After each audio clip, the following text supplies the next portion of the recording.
video of devastating 2011 Japanese tsunami, a mysterious entity is seen leaping from the water with what appears to be legs and long tail trailing from its ghostly form. It is believed the powerful earthquake that triggered the massive wave may have forced the creature from the deep ocean. While unidentified, its dexterous movement and disappearing act is reminiscent of the octopus and its ability to camouflage.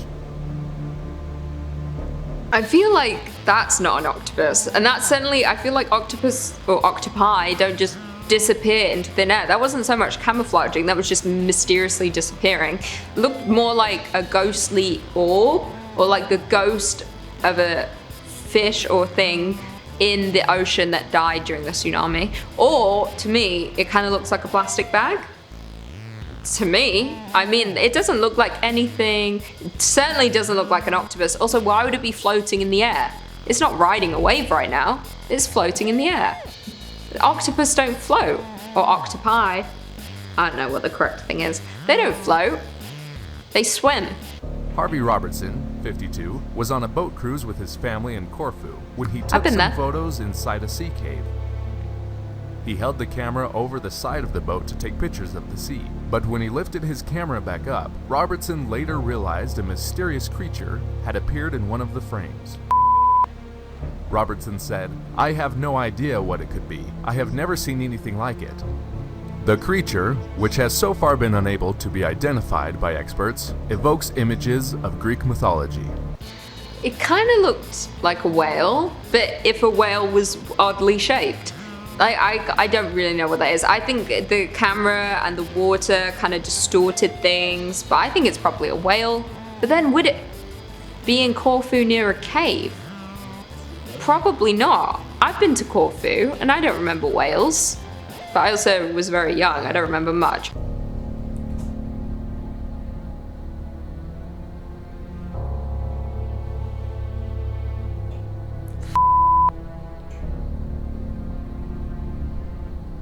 The f is this? This has to be a whale. Oh, what's sticking on it? Something. That's a whale for sure, right? Oh my god, it is, but it's so big. Oh my god. Or is it a shark? A giant prehistoric shark. It's gotta be a whale. Wait, okay, for context, I'm pretty sure that cage is like a shark cage, you know? That you put yourself inside? Or that could be like bait when people, like fishermen are trying to catch crab. Like in Deadliest Catch. It's one of my favorite shows. I want to marry one of those men. I want to be on a boat. Anyway, I think that's one of those cages, and they're large. They're big. So this is like huge. This is crazy big. But it looked like a whale at first, but then at the end it looked like a prehistoric shark. Anyway, it's absolutely terrifying. If I saw that, I would just hope the world would end around me. I never want, this is why I don't like the ocean, is because we've only explored 10%. That's a fact. And it's so big. It makes up most of our planet. And like 70% of our planet's water. We've only explored 10% of the ocean. They have confirmed there are bigger things than a blue whale in the ocean. And the blue whale's the biggest thing on the planet. But no, there's bigger things. That's what's terrifying. Hey guys, welcome back to Top 10 Central Dark, your place for all things horror. I'm your host, in a mood, Lucy McPhee. And these are the scary underwater discoveries. They'll like that, I'm in a mood. It fits with the vibe of the horror. In my mind right now is horror. That's all I'm gonna say. 2015, a mysterious carcass of a creature was found washed up on an island called Sakhalin, which is located along the east coast of Russia. The carcass was ripped apart, covered in blood, had bones protruding from its body, and was unusual in the fact that it had a long beak and was around 11 feet in length. At first it was identified by experts to be some kind of rare big dolphin species, but people argue that due to its fur and large size, this is an unlikely candidate. So what exactly was it? Well, despite a few theories, there hasn't been any real explanation. It's unsure if DNA samples were taken, and if they were, nothing has been released. That's I didn't like seeing its bones sticking out at the end. That kind of looked like a dragon with a beak. The beak was what freaked me out the most, because it did not seem to make sense on the body of whatever that was. It did look like a dolphin with a beak, but it also looked like a dragon with a beak, and then its ribs were sticking out. Do dolphins have ribs? I don't think they do. Do they? Aren't they just muscle? I don't know what's inside it. Do they have muscles? I don't know. Everyone has muscles, right? No. I could be wrong. I don't know. See, this is why people on the channel think I'm an idiot. They'll be like, Lucy, which school did you go to? You're a dolphins have these bones. He found what he originally thought was a big bag of cement, but was shocked when he realized that what he was holding were the remains of a person who had been cremated. Oh, well, leave them there. Right? Leave them there.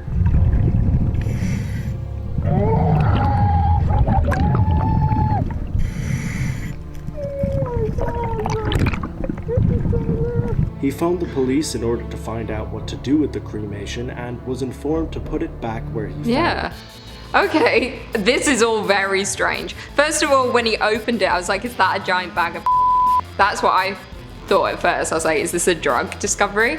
Anyway, his reaction to realizing it's human remains was very dramatic. It's in a bag, just leave it alone.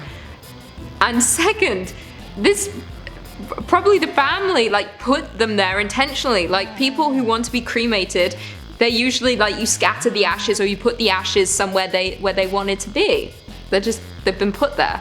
That's like what it's in a box, in a bag with what the funeral home would give you. That's like what they give you. It doesn't look like a sketchy crime scene. 2015, a diver in Arizona found what appeared to be the skeletons of 2 people. He phoned the police, who dived down and investigated the scene. They did indeed find 2 skeletons who were sitting down on lawn chairs and appeared to be having some kind of a tea party. While they looked very realistic from afar, they were actually plastic. Somebody had placed these skeletons there a year prior and put in quite a lot of effort to strap them down and keep them in place. This is actually somewhat of a trend. Another video taken in Lake Mead shows a similar scene, with skeletons wearing pirate hats and sunglasses. I've seen this. I haven't seen the first one. I was gonna say this is like one of those instances where you can talk to the police about the remains you found in the water, but they're fake. I just love that they were like, the 2 skeletons were on lawn chairs having a tea party. I don't think they're a tea party, are they? Also, they're fake, so it's fine. No need to worry. I have seen a picture of a fake skeleton underwater, or maybe it was a statue and someone put Jason Voorhees mask on it. Discovery, the Yanaguni Monument. The scientific community made a fuss around this discovery, and the years of research had begun. As it always is in the scientific field, experts immediately assumed 2 opposing positions. Some considered the monument to be a man-made object, others a geological one. In 1992, a group under the leadership of Professor Masaki Kimura from the University of Okinawa began many years of diving activity, followed by research. He collected information over a period of 15 years and eventually declared the mysterious underwater object was human-made. He told that his team discovered many carvings of plants, animals, and even people. In addition, remnants of an infrastructure such as wells and mines were discovered in the megalith. This was one of those videos where I just got lost about 5 seconds into it, and then I just never tried to get back on board. I would just let it was just going in and out my head, my ears. What I do understand though is that they have found a man-made formation in the ocean from many years ago. How it got there, they do not know. But there were people on this planet for a very long time before us. Maybe they put it there, right? It's like Easter Island. People flipped out about that, but it's like, people put it there, but they're like, how did they put it there? It's like, well, they put it there with their hands, you dumb. Like, they put it there. People can do things, we can do things, other people did them, you know? We're not the smartest people. There have been other smart people. The ocean floor off the Lanzarote Island is strewn with strange statues. Ooh. Here is a scary crowd of people with empty eyes who are going in an unknown direction. And near it is a ring several feet in diameter consisting of human bodies. What is it? Traces of a sunken civilization? Oh no, this one I think, we've talked about this before on a different channel, but this is like, some people genuinely have art installations in the ocean, and I find it very baffling. It's like, why because no one really is going to see it, only divers. But there are cases of sunken cities or places that are now flooded and stuff like this is underwater. I think though this was put there intentionally. But why you would think, oh, I'm gonna work years and years on this amazing project, but I'm gonna put it under the sea. People will see it when they need to. I don't know. But maybe this was a sunken situation. I can neither confirm nor deny, but I'm assuming it was placed there intentionally. I'm pretty sure. Centuries. This picture here has stumped experts, animal researchers, and even the locals, as this super long snake is apparently, quote, as long as a school bus. Unofficially named the Ogopongo, this supposed first sighting of the ever-evasive animal occurred all the way back in 1872, which, for all of our historians in the crowd, is about 7 years earlier than the first reported sighting of the legendary Loch Ness Monster. The indigenous people of Canada called this creature that they feared simply Lake Demon, and in some respects even regard itself as Canada's very own version of the Loch Ness. I never believed this stuff. Like, we all know Nessie wasn't real. It was confirmed. The person that took the picture, or someone came forward and said they faked it. It's fine. We know Loch Ness Monster isn't real simply because it's not that large a body of water. We would have seen it many times by now, especially these days, you know? This one is for sure not real. I mean, that picture does not look like a snake thing to me. It looks like tires. Or am I crazy? It looks like tire at the end, the outside of a tire sticking up. I don't know why they'd be there, but that's what it looks like to me. The way I view it is like, we have so much technology now, and people are always in these bodies of water. You would see it. If this was a real thing, you would see it, right? UFO. Back during the summer of 2011, a very strange story surfaced that told of a group of marine explorers who were using sonar to navigate through the waters. Revealed in the sonar images was something quite remarkable. An object near the bottom of the Baltic Sea seemed to be home to an object that looked eerily similar to the Millennium Falcon from the Star Wars movies. The disc-shaped object was called many different things once the images went viral online, with people suggesting everything from an alien to a UFO to evidence of some kind of former race of people who are no longer here on Earth. That is creepy. It does look like some kind of sunken underground city, but very futuristic. It does look like the Millennium Falcon as well. But also, why don't we talk about these things anymore? Like, if it was aliens, we'd talk about it, right? We'd know. Everyone would be like, oh, remember that time under the sea there were some aliens? We would discuss it. Like, but the world's weird. Like, for example, there's monoliths popping up across the world and no one's really talking about it. They're kind of talking about it. There was like a monolith in Utah and then a monolith in Romania, and now another monolith has popped up in, where was it? Somewhere else. That's weird. It's clearly a marketing campaign for something, but I think it's aliens. On November 11th, 2007, a Magnapina was filmed by... messed up. What the f***? Oh!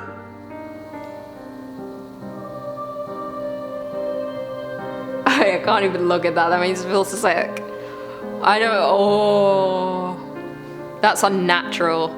That's not right. That's not correct. Like, someone making this. Like, this isn't correct. I don't like when things aren't proportioned how they should be. Like, those legs were touching the floor of the ocean. Like, those were like 50 feet long. Well, not legs, like tentacles, whatever they're supposed to be. Is this, what is it? I missed the beginning. Is it a jellyfish? No, it's a Magnapina, whatever the it is. And this was the Gulf of Mexico. Well, I just hate the shot down where it shows how long it is. Like, what's it doing? And it's like, its head like looks like it's trying to, like, it's sonar or something. Or it's like a antenna trying to read signals. A human corpse that has since remained trapped in a sunken ship for nearly a century.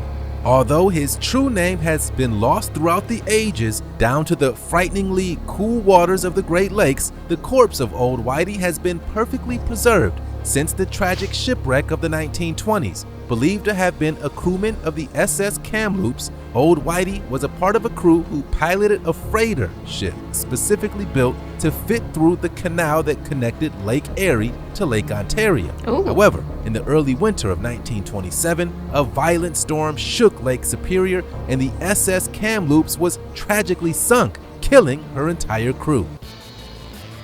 That's kind of cool. I mean, it's sad, unfortunate for sure, but that's kind of cool that it's like this sunken ship. And did they say there was a dead body on it? I can't remember. You can't even hear. But I assumed they said someone was on it. Old Whitey, or maybe that's the name of the boat. I can't remember. But that's kind of cool that you can visit these sunken ships. It's for sure haunted though. Reminds me of like that video game, Man and Medan. But that wasn't a sunken ship. That was just a deserted ship. And then it was like haunted. Video, seemingly what appears to be a rusted and waterlogged sculpture of the xenomorph. Oh my God. The titular horrifying entity that features in Ridley Scott's Alien franchise. It goes without saying, but sculptors and artists across the planet have had a particular habit of installing their work at the bottom of the sea. Exactly only what I to said. be left behind in obscurity for terrified scuba divers to find on their travels. Although the artists believe this particular piece remains anonymous, countless scuba divers have since submerged themselves off the Russian coast to gaze at its mysterious design. Exactly what I said. He confirmed it. Artists are putting their works at the bottom of the ocean simply for scuba divers. How many scuba divers do they think are down there? Like, not that many. Like, hardly anyone's gonna see it. I mean, kind of cool. Like, you're gonna be more discussed than other artists. It's a good way to get known because people are gonna be like, what the f is the xenomorph from Alien doing at the bottom of the ocean? And then you kind of get known, but this artist doesn't even want to come forward and claim it. This is really cool. This is the xenomorph and it's terrifying. Well guys, there we have it. Thanks for tuning into this video. I've been your host, Lucy McPhee. Stick around for bloopers. They're coming right now. Yum, yum, yum. Calamari. Yum, yum, yum. I love calamari. Oh, I like it any form. Sometimes I like biting into it and then it just, oh no, I'm confusing it with onion rings. Very similar consistency. Calamari is great all the time. Onion rings is where I have problems. I have one memory of going to Corfu in Greece, and it traumatized me and my family for life. We were on a boat. It was like a giant boat tourist outing, and then they did this competition on the boats where the fathers of children, or no, maybe it wasn't specifically fathers, the men had to jump into the ocean and they buried, it sounds like such a bougie trip, they'd buried a bottle of champagne. There was like a bottle of something, I think it was champagne, at the bottom of the ocean, or like the bottom, it wasn't deep, and they had to swim and the first one to get it would keep it. And obviously I wanted my dad to win, but he didn't win. Instead, this dad won, and she, like the daughter of the guy, was such a she was like, I knew you could do it, daddy, I knew you could do it. That's exactly what she said, and I want to punch her in the face. And then to this day, me and my sisters and my family are triggered by that one girl that ruined our lives because her father got the bottle of champagne. But there was just such a sore winner about it. They have a couple of bones. They have finger bones apparently in their fingers. What the best is, have you seen, do penguins have kneecaps? And there's a picture and it's horrible. Anyway, whatever that was terrifying. The fur, nothing kind of made sense. Although the fur could have been a result of like the ocean, like ocean. I'm just making anyway, it's just scary that we don't know what it is. So I'm trying to make myself feel better by coming up with excuses. Because imagine like walking down the beach and then that is there. And you're like, what? I don't want to see it. I don't want to think about it. Stay in the ocean and I'll stay on land. I don't want to you. You don't. Or maybe I'm the idiot. Like, I wish I knew what was happening in the video so that I really could give a good explanation as to what was going on. I just assumed someone put it there, or, you know, God is what you want me to say. God did it. Or aliens. Or time travelers. This is a simulation, so the engineer put it there. That's the real answer. to all of this. The engineer put it there, because this isn't real. I'm going to continue with that theory till the day I die, even though I know it's not real. But I'm going to continue saying this is a simulation. To you.